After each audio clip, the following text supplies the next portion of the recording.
Thank you and good morning, everyone. I'm Estelle and I'm the Chief Customer Officer at Arctic Shores, and it's a real pleasure to be with you this morning. And it was also a real pleasure, although maybe that's not quite the right word, to see the two problems to solve and the two challenges that came top of the poll that Natasha ran at the start of the session this morning. And I hope that what I'm going to cover and speak to you about, what we're going to discuss today, is going to provoke you maybe to think about how to solve that challenge of attracting more diverse candidates, and also help you to see and assess the quality of candidates that you're seeing in a slightly different way. This is actually me 25 years ago. It's obviously not my official graduation photo, but I think it's a much more authentic shot of how I felt that day. You can almost see, if you look closely, the whites of my knuckles gripping my certificate, and the slightly goofy happiness and celebration of the occasion.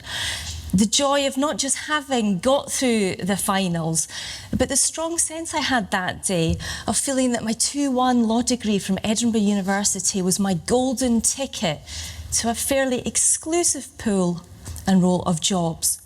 Roles not open to those less privileged or fortunate to have a few letters after their name. Fast forward 25 years, and that ticket doesn't necessarily look quite so golden anymore. CIPD survey from last year suggests that 2 out of 5 employers are no longer mainly looking for a degree or postgraduate qualifications. And that number is on the rise.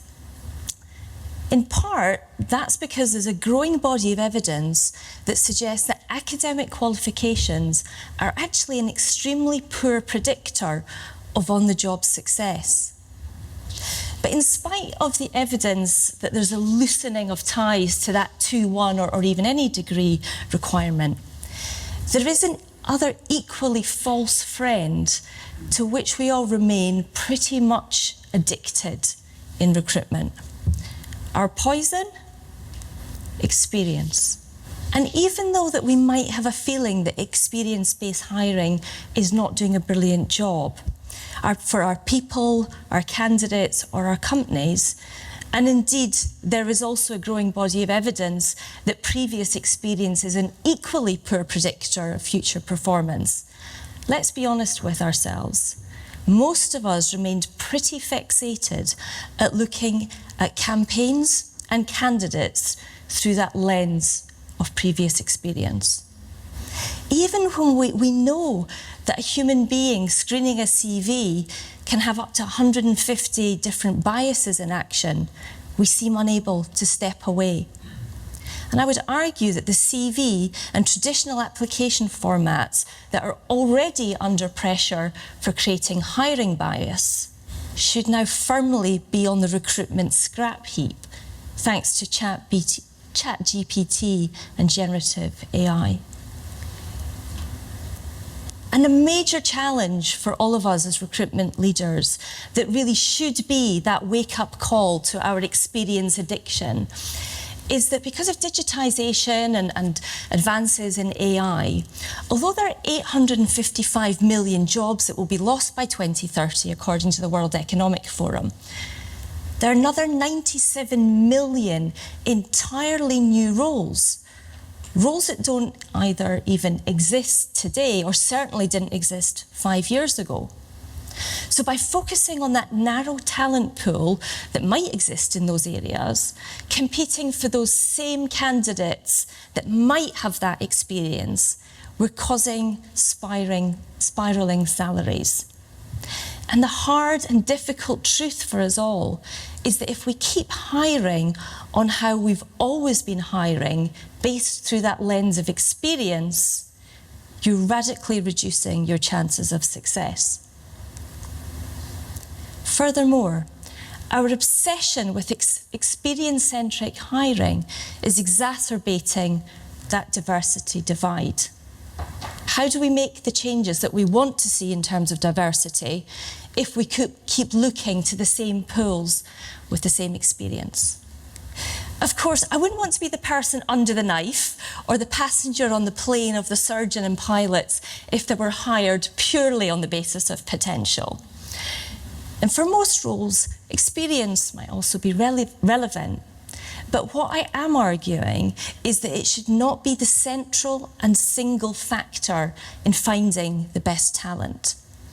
And that the reason that most companies, even some who've scrapped the 2-1, still take an experience-centric approach to recruitment is that age-old rationale. Well, we do it that way because it's the way that we've always done it.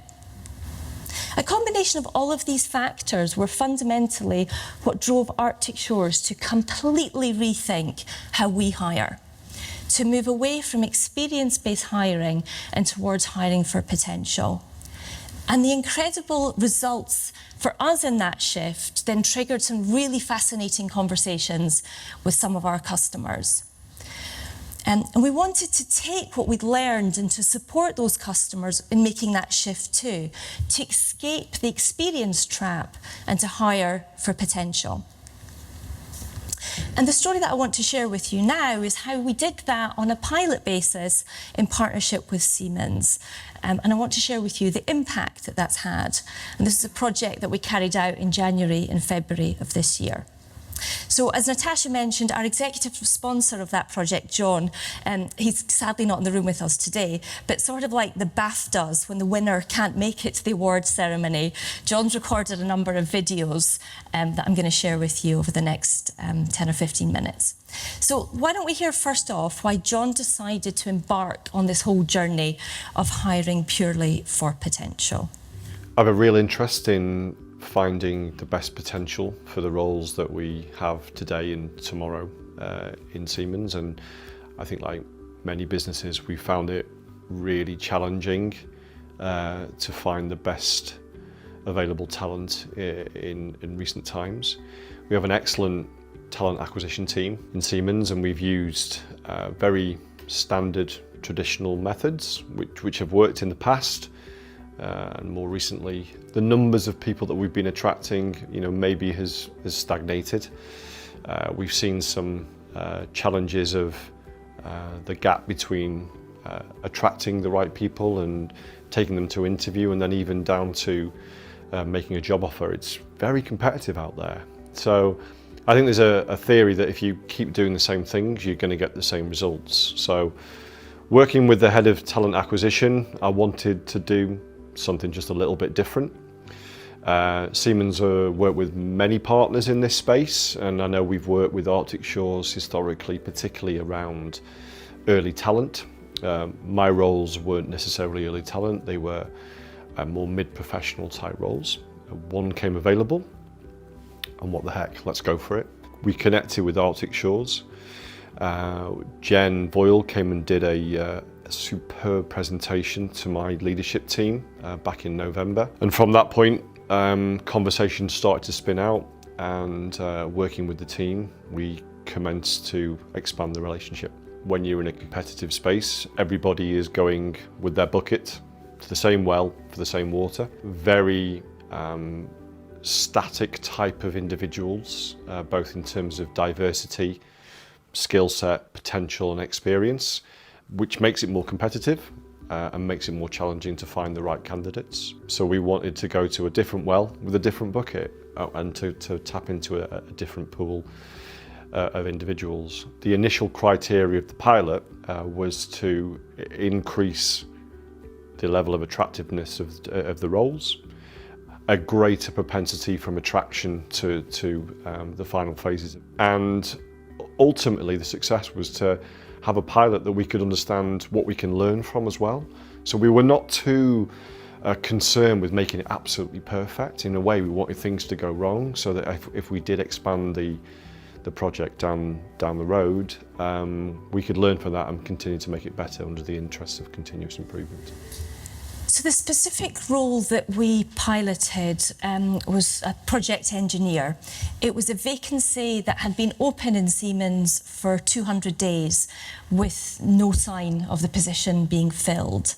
And aside from filling this business critical role, Siemens also wanted to create an efficient, a fair and a data-led recruitment process that would enable them really, as John said, to find out what would happen if they switched from their old way of doing things to this new sort of potential-centric approach. So we worked through a 6-stage process together, and to really ensure that that focus of the recruitment campaign was focused on potential and that ran through every stage of the process. Everything that I'm about to share with you and all of the details are in this playbook, which you can pick up from our stand. There's also lots of tips and templates and links to other sources. And really this kind of captures what I'm going to give you an overview of. So the first thing we had to do was really to change the mindset across the team. We were very mindful, we were asking for a big change. We redefined in the second step what success looked like, and we reworked the job description. We then ensured that the job advert aligned with the job description and became more of an invitation to apply, not a tool to screen out candidates. In the fourth step, we established a selection process that measured what matters. And then in the fifth step, an interview approach that empowered hiring managers to interview in a way that discovered candidates' potential rather than quizzing them on their past experience. And finally, we ensured that the process fully respected the candidate across the entire process, because we all know how important that employer brand and that candidate experience is. So this is just the playbook that I've shared with you. You can also download it as well, and I'll share a QR code with you at the end of the presentation. So in terms of changing mindset, we did 3 things with Siemens to support John in this pilot. We presented the concept, the approach and the potential benefits to the senior leadership team and to the hiring manager. And we then ran with them a workshop to really expose the challenges and limitations of the CV and to explore other methods of screening. Because if we were going to get rid of the CV, we had to create an alternative way to measure what matters. And finally, we decided to recommend a pilot, an A/B approach. So what we did on campaign, we had the old job advert and the old approach, the old job description, and we put that out in the marketplace. And then at the same time, we took the reworked potential-faced job advert and job description, and we put that out in the marketplace at the same time. So let's hear John's reflections on the first step of that process. There'll always be internal skeptics, and if I take us back to where Jen presented to the organisation, you can see people shuffling in the chair a little bit. I guess when you're asking people to scrap the CV, forget about 25, 30, 40 years experience, because that's what we've got in Siemens. There are always going to be people that maybe raise a question. But even people that have got 25, 30, 40 years of experience, there is a chance that potential could change. Just because you've done a certain role for so long, it means that you can maybe change a different path towards the more twilight phase of your career. So this is not all about early talent. So I think with any change process, it's about having a good story. It's having a clarity on the outcome that's required. And being very, very open with people as you go through that process. Keep telling the stories as we build a success, which is what we've been really good at in Siemens. So the first part of what we aimed to do then was really to completely redefine the project engineer role. And not in terms of the task or the experience or the qualifications, but in terms of potential and success criteria for future success in that role. And I guess this is really best exemplified then in the job description. This is where everything had to start. So Siemens began sharing with our team of business psychologists the original advert, which you can see a shortened version here. And just to take you through this a little bit, and I guess it's very typical of the standard approach to JDs and to adverts. So you can see in the top section a set of tasks that define the role. The tasks are specific. And they refer terms, there's reference to terms in there that someone without any experience of project engineering would really struggle to understand. And there's nothing there, there's no reference to the sort of behaviours or aptitudes that might underlie success in this role. And the second section is the person specification. And here, what we had was that list of qualifications, such as project management, trainings, skills, as well as experience with Microsoft Office suite. And the problem here is twofold. Firstly, the job advert is being used as a method to screen out individuals who don't have a particular specific background. And second, it neglects a lot of the important success criteria in terms of what soft skills and aptitude a candidate might bring to the role. So we transformed the job description, and with that then the advert. We started by going through a collaborative job analysis that allowed us to move away from tasks and specific skills and to move to what really matters for potential future success. The success criteria a candidate would need to really excel in that role. And we talked about it in a language that anyone from any background could understand and potentially see themselves in that role. And actually, we even changed the job title from project engineer to entry-level project manager to open up the doors to the very first thing that candidates would read about the role. And then when it came specifically to the job advert, we needed to be bold and upfront that you didn't need a CV or a specific set of experience, even a degree. We were transparent with the salary, and we all know the research on the benefits of doing that. We championed the training and the career development in the job advert. And as I said, the overall aim was that shift away from screening out to an invitation to apply. And what was the impact? So we ran the old advert, 83 applications.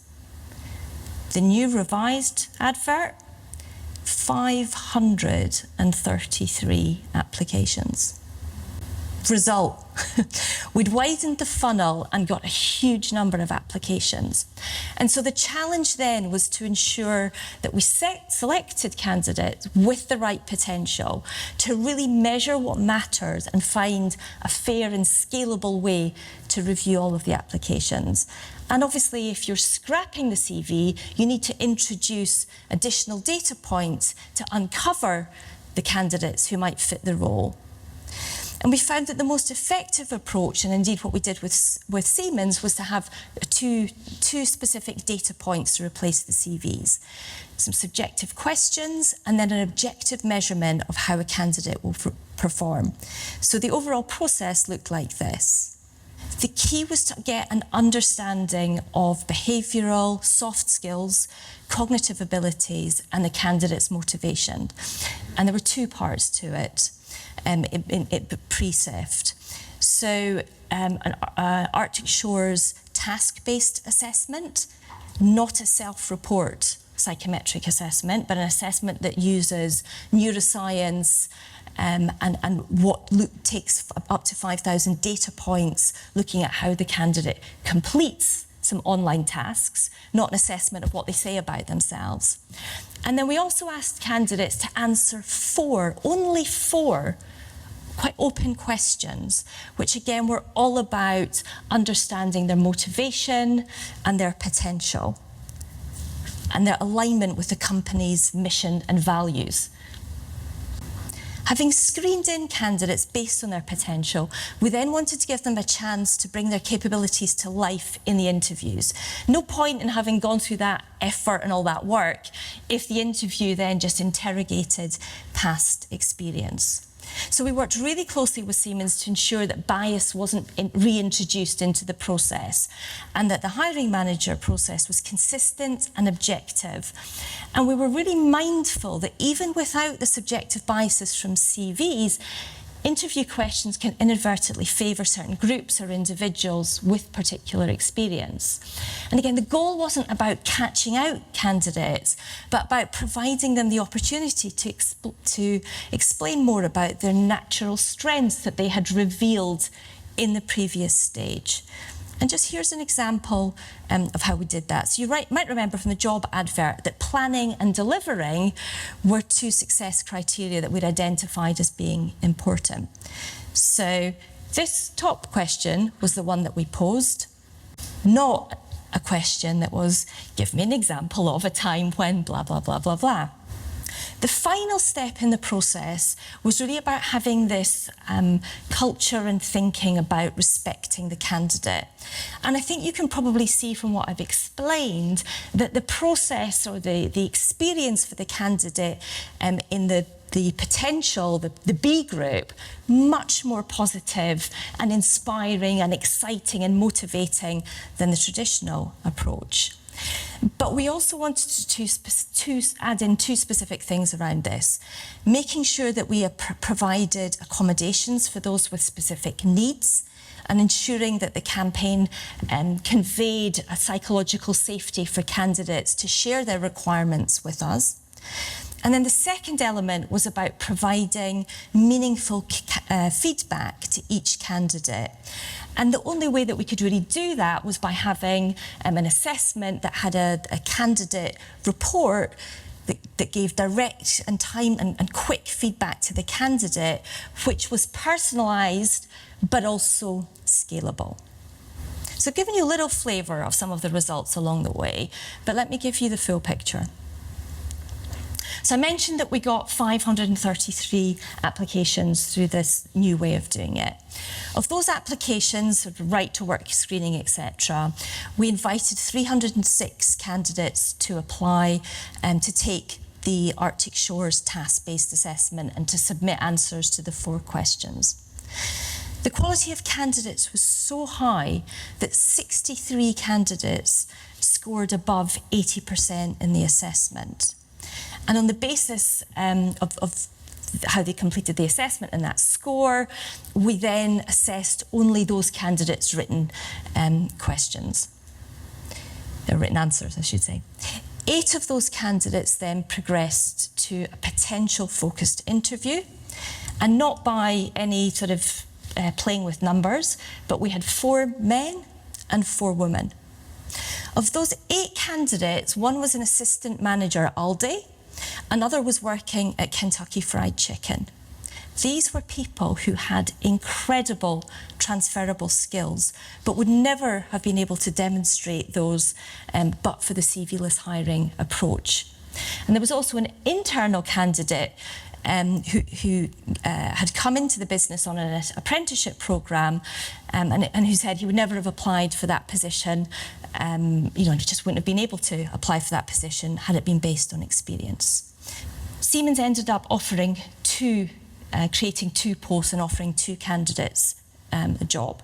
And from a time to hire perspective, the entire process was 41 days as opposed to Siemens' typical campaign time to hire, which is around 80 days.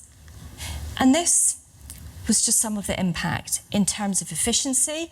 I've mentioned to you the increased number of applications that we had, but just in the process, rather than screening of CVs or traditional application forms, by using technology in the assessment and then a short questionnaire, Siemens reckon they saved about 242 hours. We had 100% hiring manager satisfaction, and this quote is from the hiring manager. And this one that I particularly love. Every single one of the 8 shortlisted candidates would have been screened out using the old experienced focused process. And finally, we got great feedback from the candidates in terms of their own experience. So let's hear from John one last time about what you can expect if you switch to hiring from Potential. We've been absolutely over the moon with the number of candidates that applied for the role that we applied the Arctic Shores process to. So that initial attraction phase from the Arctic Shores designed job advertisement was way beyond expectations. The beauty for us is that we had the opportunity to run an Arctic Shores trial and a standard Siemens trial side by side. So there was a real clear benchmark there. And we are talking nearly 300% increase compared to the Siemens route from the initial attraction phase. From the pool of talent that we were looking for, we narrowed that down to a number of just north of 300 candidates, which is unheard of for the role of entry-level project engineer that we were recruiting for. Which left a real big task then of how we take the behaviour assessment and the benchmarking in terms of to take for interview, where that line would be. Typically it falls around about 60%. We had to lift that to 85%. The quality of the candidates was so high. Because ultimately we wanted to narrow that down to 8 candidates that we would take through to the interview stage. And you know what has been absolutely fantastic with the Arctic Shores process is that from job advertisement through to interview, that the guidance and coaching that you've given us on all of the requirements at each of the stages of the recruitment process has led to such a strong success. So we've got 8 candidates. When I talked to the recruiting managers, they would have taken all 8. Of the 8 final candidates in this pilot role, none would have made it through the traditional Siemens route when we are relying exclusively on experience and the CV. I mean, that has been probably one of the biggest successes of the whole process. I also think one of the things that I've taken real positive vibes from as well is that of the 8 candidates that we managed to narrow down to, there was a perfect gender split of 50-50. So there was no adaptation of that or no additional filter to get down to that point, but clearly the job advertisement, the behaviour assessment, the preparation of the interview questions, that enabled us to get that blend and that diverse pool that we were looking for. And clearly the increase of diversity equals your greatest pool of talent and potential that you can tap into. So just to wrap up then, there's a clear business case for escaping the experience trap and hiring for potential, for moving away from a dependency on backwards-looking CVs towards using a measure of potential. In doing so, you can remove the restrictions on the talent pool and open up your funnel to a broader and more diverse group of people. You can hire an objective, data-driven way to ensure you're not baking in bias to the process using technology. And in doing so, you can lower costs and ensure a shorter and more predictable recruitment timeline, while at the same time creating a much better candidate experience and enhancing your employer brand. But as well as a business rationale for escaping the experience trap, I think there's also a clear societal one. The UK consistently performs poorly on international comparisons for both social mobility and inequality. Recent research has shown that it's taking more than a decade on average for women to return to their pre-maternity salaries and status levels. For every 100 men promoted to managerial roles in the UK, only 87 women are promoted to the same roles. In our country, the employment rate is only 63% for ethnic minorities, and the unemployment rate for autistic adults is 78%. These are complex problems, the societal problems to solve behind each of these statistics. And I'm not suggesting that hiring for potential is the silver bullet to hire them all. But I do posit to you that thanks to the latest breakthroughs in neuroscience, psychometrics, psychology and data science, there is a much better and fairer alternative to screening candidates. and that by shifting mindsets in your organisations from being experience-centric to potential-centric, that you'll be benefiting not only your organisations, but society as a whole. Thank you.